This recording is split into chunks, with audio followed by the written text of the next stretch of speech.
Well, you know what? There's great energy in the room right now. The guys are excited to get the season started tomorrow night. Some of these guys have been in training camp since Traverse City. So we're excited for puck drop, and we can't wait to get started tomorrow night. The other night in the preseason game, you had 3 alternate captains on the ice, nobody wearing the C. You've got a lot of veterans, a large leadership group this year compared to previous seasons. So will you name a captain, or how do you approach the captaincy entering this year? Well, right now what we're going to do is we're going to run 3 alternates for the first month, and then probably substitute a couple guys in on the road. So we'll try to run 4 or 5 guys. You just get a feel for the group and feel for the leadership. And we know we've got some solid leadership in the dressing room. So at the end of the day, you don't need a letter to lead by example, but we want to try and sort that out moving forward. But we'll get a look at the guys and just kind of see where we are. We've got some new bodies in the room with Brian Flynn and Brent Regner. So we really want to take a look at the leadership group.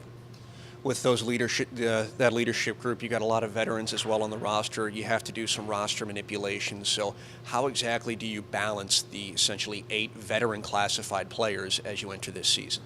Well, that's a good point, B-Ray. I think it's important to understand that we can only play 6 veterans or 5 veterans and 1 exempt veteran every night. So for us, like right now, Justin Dowling is an exempt vet, and so is Mark McNeil. We can't dress 6 whole vets. It has to be 1 exempt plus 5. So we've got to manage our roster moving forward here, and things like this have a tendency to work themselves out, but we have to be fair to some of our guys. You know, on the back end, we've got 2 veteran D-men that are going to be pretty solid every night. They pretty well have to, play, and we got certain guys that have to play up front. So it's a little bit of a balancing act with injuries, call-ups, and the addition of Curtis McKenzie. It adds 1 more vet. So I have to manage it, and our guys we've had some great discussions with our group. It sounds great now, but once we start getting into the heat of the games, it's obviously going to have to keep on managing the group. Well, you mentioned that it can work itself out given the way rosters can fluctuate back and forth, but also in the long run, is there a silver lining that you can keep some of these older, more experienced bodies healthy as this team starts to enter the dog days of the season in the second half?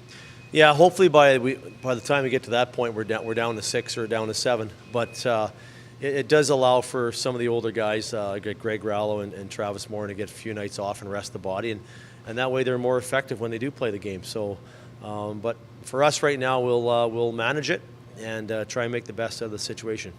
2 games against the Chicago Wolves this weekend, new NHL parent club, new bodies, and no tape to really pre-scout. So how do you approach this weekend? Well, we know they're going to be a very good hockey club, just some of the additions they've gotten from Vegas.